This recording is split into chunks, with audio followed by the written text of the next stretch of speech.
So, Chris Fuller, are you having a good day so far? I am having a great day. I just in the minute we had before we went live here, and we're hoping to have Erica join us Yeah. real soon. You see me But on my phone? Hang on. While you're talking, I'm yeah, going to text for a moment. perfect. Pardon my So interruption. that's okay. We've already had four of our speakers for today, and I already just feel like a newfound sense of like peace and joy has washed over me from listening to Brittany, listening to Sherriana, Brian, Frank, and now perfect timing. We are just going to continue with the lovely and talented Erica. Welcome, Erica. Hello. Thank you. Thank you for having me. Thank So, you. Hang on just a minute. I was still texting because I wanted to make sure you had the link, Erica. I did. Well, I went on a little early, so I went off and I came back. Got it. Yeah, we're running a little bit over with our guests here and there. So welcome back, everyone, to our Best Ever You Global Success Summit. I'm Elizabeth here with Chris Fuller and our guest, Erica Komisar. And Erica, let's just go right for your book because I love the title of this book. It's called Chicken Little, The Sky Isn't Falling. And does it come out or is it out already? I can't remember. I'm sorry. Well, it was supposed to come out the beginning of October, but because of supply chain issues, it's now coming out at the beginning of November. So November 2nd is the drop ship date. So if you buy it now in pre-sales, they'll send it to you on that date. Perfect. And tell us about success in terms of your book. Like what does it mean? Like why should we talk about success with Chicken Little, The Sky Isn't Falling? Well, because every parent wants to be successful as a parent. And I think it's very hurtful when their children are suffering because many parents feel in some way, guilty or as if they're not successful. So, I don't think I've ever treated a parent who didn't say they want to feel good at parenting. And so when things go wrong, it isn't usually because they don't care, but it's usually for a number of other reasons. They don't have the knowledge or there are family issues that what we call generational transmission of trauma and things that get passed down, but it's not because of lack of caring. So that's why I like the word success, because all parents want to be successful at parenting. yeah, that totally makes sense. And so the inspiration for writing that book was to certainly help the parents, but I know you talk a lot about mental health and the role mental health plays in today's landscape of, well, not just parenting, but the children and the parents. And what are some of your thoughts about the mental health and the mental health crisis that we're currently facing? Well, I call it a perfect storm. And what I mean by that is that our children are more frail emotionally than ever before. And they're more frail at a young age, which means that heading into the turbulent waters of adolescence, which even if everything goes well, under normal circumstances, adolescence is a kind of trauma. There are physical changes, there are emotional changes, there's a social movement of the tectonic plates, so to speak. And so it's really a challenging time for any child under any healthy circumstance. But if they go into that challenging time, not as emotionally secure, without that foundation of secure attachment, that gives them the ability to be resilient to adversity, then that storm, and the storm is a bigger storm than ever. So, I'm 57, and the storm when I was an adolescent, was bad, but not nearly as bad as today. I mean, if you just look at what's going on for our adolescents, the extreme competition and academic pressure in school, unlike anything my generation ever faced. The pressure to have a resume and get into college when you're 14. Nobody had a resume when I was growing up. The pressure to be extraordinary rather than just be a normal kid. You have to be extraordinary now. And then you take all the things like global warming threats and social media pressure. And on and on. The pressures on our kids are greater. And they're going into that storm of adolescence more frail. And that is what I call a perfect storm. How do I know whether I'm a successful parent or not? Is there some like test I'm supposed to take, or I'm being a little bit sarcastic, but I'm a mom of 4 boys. They're 20, 22, 24, and 26. Yeah. Is there, I don't know how do you tell whether you're a successful parent or not? I mean, I think a lot of us are wondering, and sometimes all we can do is compare ourselves to or compare our children to others, or we're trying to figure it out. You don't have a child and they give you this manual. You're constantly trying to figure it out. Yeah, it's a good question. And I will say that childhood, if we include adolescence as part of childhood, we have a bigger window. It's one of the reasons I wrote this book, is because I had a very challenging adolescence. I was bullied. I had trouble socially. And my parents were loving parents. And I think in many ways would have thought of themselves as successful parents, but didn't have the knowledge or the wherewithal to know how to help me through that crisis in my adolescence. So one of the reasons I wrote the book is we are more successful in anything, in any pursuit in our lives, if we have more knowledge. So I wrote this book to give parents lots of knowledge, both left brain cognitive behavioral knowledge, but also right brain knowledge, meaning intuitive knowledge on how to interact with their children. And so knowledge is a big part of being successful. Self-awareness is a very big part of being successful. I think that we're not always as self-aware. We're not always as aware whether we have self-esteem issues, whether we might suffer from anxiety or depression, even in a mild way ourselves, whether we can regulate our own emotions. Self-regulation is the only way that we then teach our children to regulate their emotions. So we say that this uptick in mental health disorders, these are disorders of emotional regulation, the inability to cope with stress, but to modulate our feelings from going too high or too low. That kind of regulation is not something we're born with. It's something we learn from our parents. And if our parents can't regulate their emotions, we fly off the handle, or we struggle with patience intolerance, or we get very sad and can't regulate. This is transmitted to our children. So all of these things to say, we can have very good intentions as parents, but our children's mental health depends on our mental health. Mm-hmm. Definitely. I know when you just now you were talking about, the pressure for like the academic achievement and the CVs and everything, but in your book, you talk about the focus being more on like the child or the adolescent's well-being and resilience, talking about that resilience. And you just mentioned a few things there, but can you tell us a few ways that parents can impact their children's well-being and resilience, as opposed to just driving for academia or success in other ways? Well, I can give you a few, and then I encourage, there's so many in the book, but some of the things that I focus on are really being a good non-judgmental listener. They say God gave us 2 ears and 1 mouth, and so we should be listening a lot more than we talk. And advice is something that is appropriate only when our kids are asking for advice. And again, it comes from I have a lot of compassion for parents. It comes from a very good place to want to guide your children in such a way that you advise them and you direct them. But sometimes children really just adolescents want to be heard. They want to be understood. So one thing that I will say is probably the number one reason that anyone goes to a therapist, either as an adolescent or as an adult, is not because they didn't feel loved by their parents, but because they didn't feel understood by their parents. And that's what really causes a lot of the depression. It's a loss to not feel understood. So where does understanding come from?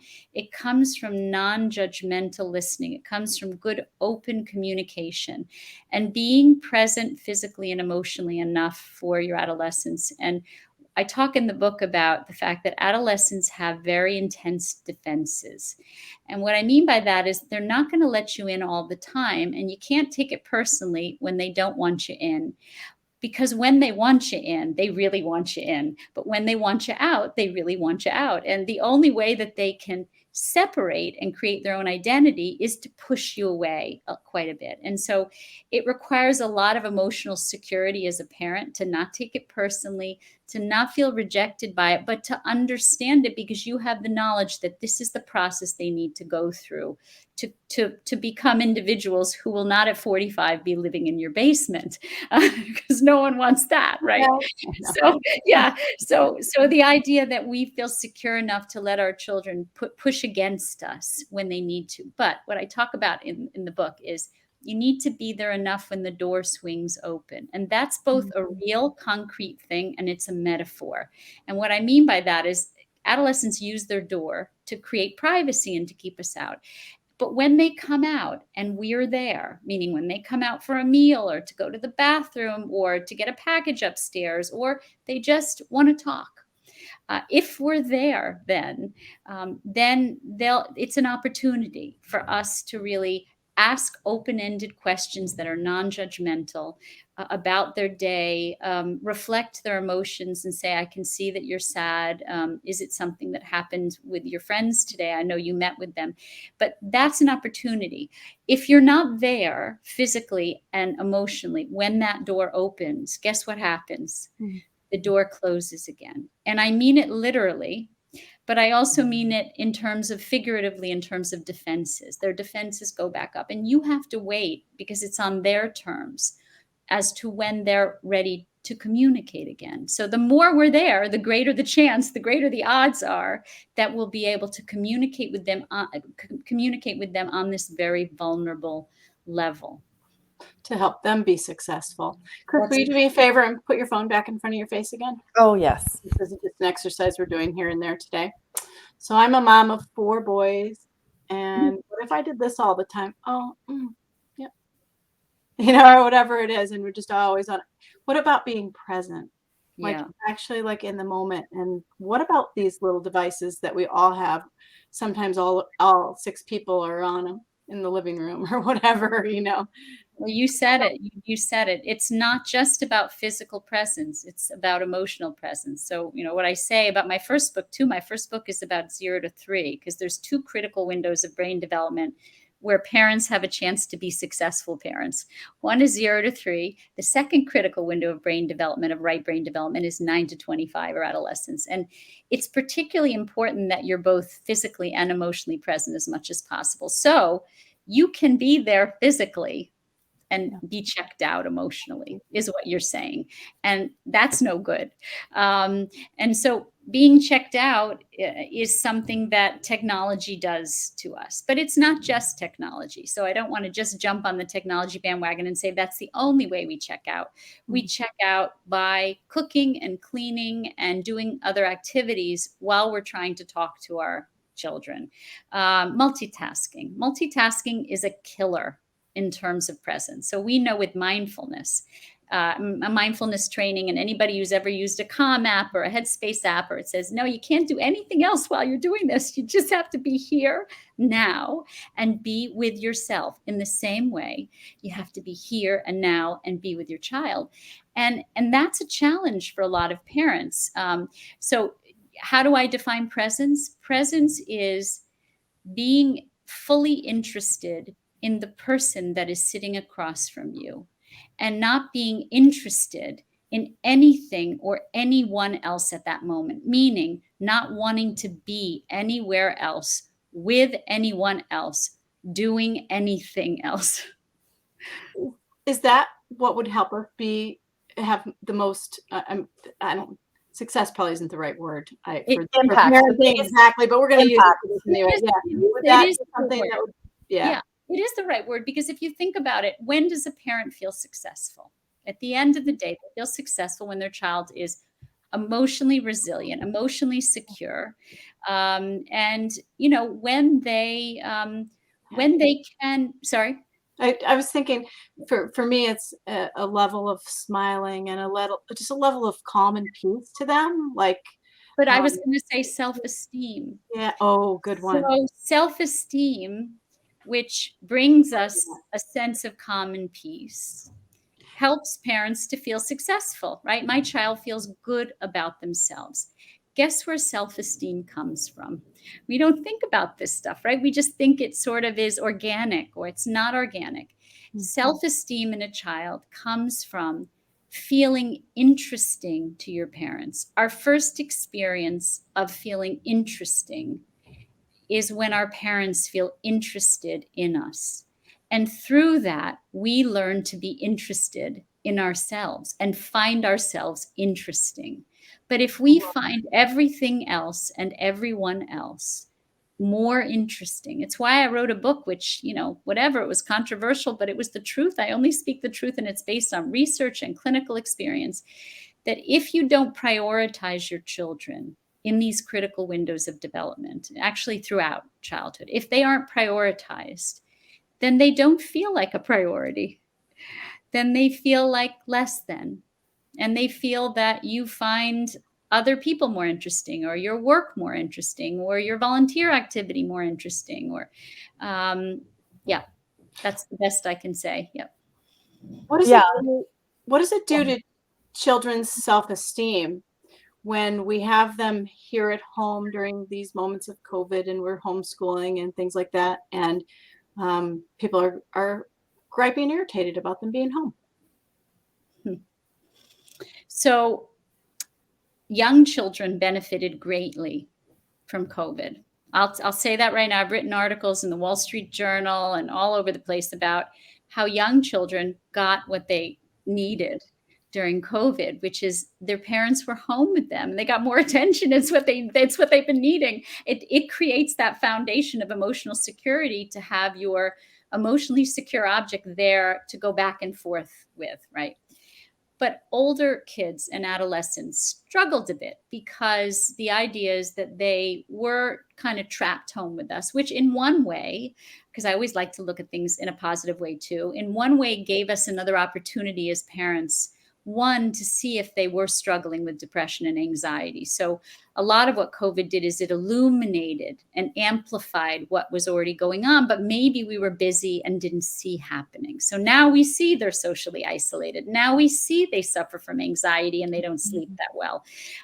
Where because we weren't spending as much time with them, we're seeing these things. So that's the first thing. It wasn't all bad. We were able to then see things that needed to be addressed. But they need their peers. Adolescents need their friends to separate from us. It's part of the developmental process to wean from us, and lean into their friends. Wean and lean, right? But the idea is that they couldn't lean into their friends, and that meant that they couldn't wean from us. And so some of them benefited because they weren't ready to wean, because they hadn't gotten enough early on. So it gave them another opportunity to get more from us. But the ones who were ready to wean and couldn't lean, really kind of, some of them got depressed and felt anxious, because it's like being a horse chomping at the bit to get, a horse who wants to run and they can't run, right? So the frustration really was something that a lot of adolescents were feeling. Mm-hmm. Yeah, that I heard and saw so much of that from friends and family and people in our network, for sure. You've talked about the adolescent having anxiety and stress and different things like that. But what about when the parent is in a state of stress and feeling stressed? What's the impact on the kids, on the adolescent for that? Because as a parent, you're talking about all these things. When they open the door, yes, you're going to be there, but your life isn't perfect either as a parent. So how do you mitigate being a stressed out parent and still trying to do all these things for your adolescent? Well, we call it generational expression of depression or anxiety. So if we're feeling anxious, then we generally pass it down, not genetically. People say, oh, isn't depression and anxiety inherited genetically? I'm like, no, actually. Sensitivity to stress, what we call a short allele on the serotonin receptor. There are certain people who are more sensitive to stress than others. And those people are more likely to express that sensitivity in anxiety and depression if their environment is overly stressful and insensitive, right? So, and what's interesting is the research shows that when those children who are very sensitive are in a very sensitive and empathic environment. So my book talks about how you can be sensitive and empathic parents. Okay, when they get that sensitivity and empathy from you, then it neutralizes the expression of that gene so they don't necessarily have to become depressed and anxious. But otherwise, we say depression and anxiety is passed down generationally or through what we call inheritance of acquired characteristics. And what that means is how we behave, how we regulate our emotions, how we cope with stress is passed down through modeling to our children. Would that include like drug and alcohol use? Like Yes. sitting around, like so, I'll just use me as an example. I'm a mom of 4 boys, my husband, dad of 4 boys. We really don't drink. Kids kind of don't drink. If I had sat around and had a lot of alcohol and things like that, what are the odds that the kids would drink? Much greater. And if they see you if they see you drinking a glass of wine once a week with a beautiful dinner you've made, I made a bowl of pasta and I want to have a glass of, Montepulciano, and 1 glass a week, and that's what they see, and they see it combined with a beautiful meal. That is not that we're not then using alcohol to regulate our emotions, right? But if they see that at the end of a hard day and you're stressed and tired and you use alcohol or weed or any other drug to regulate your distress, then they go, mom and dad use substances to regulate their distress. I can do that too.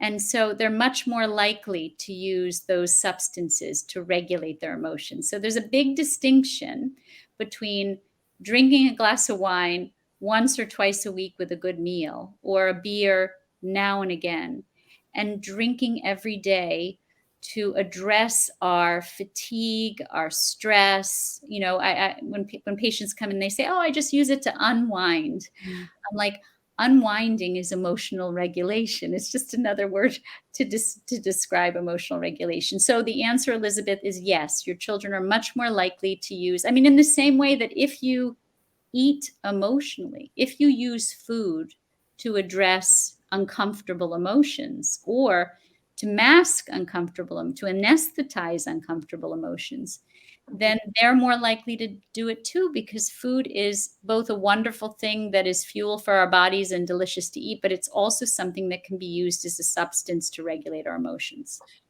Does that cut off at a certain age to the point where they might be like, I saw this behavior and I'm not going to do that? Is there an age which they start to think on their own and don't maybe have that influence so much? And the other question is, what if they do that anyway, through peers or school, buddies, and so forth, and it has nothing to do with the parents? Yeah. So I say all kids are going to experiment. All kids are going to experiment. I don't know an adolescent, even healthy ones, who aren't going to experiment with drugs and alcohol. So as parents, I think there has to be the acceptance that there is experimentation. I did it, you did it, we all did it. But there's a big difference between experimentation and depending on substances, and not just substances. Addictions can form in adolescence that aren't just based on substances. It can be video games, it can be pornography, it can be gambling online. There's many ways in which adolescents use things outside of themselves to regulate their emotions. And so we do have to be really careful. And you asked, Elizabeth, at what age? And the brains of our children are most sensitive between 0 and 3 and 9 to 25. And after 25, when they're no longer living with you, they do something called individuation in middle and late adolescence. And that means they not only have to physically separate from us as parents, but they have to decide who they want to be as individuals separate from us, meaning Do they want to take the good parts of us? Because they're going to take parts of us no matter what. Do they want to take the good parts of us? Are they inadvertently and unconsciously taking the bad parts of us? So they all have to grapple with their own individual identity at some point. But, and after 25, they're not as sort of exposed to our behaviors. But by that point, I would say the damage has been done. Got it. Erica, we're at the 25-minute mark with you.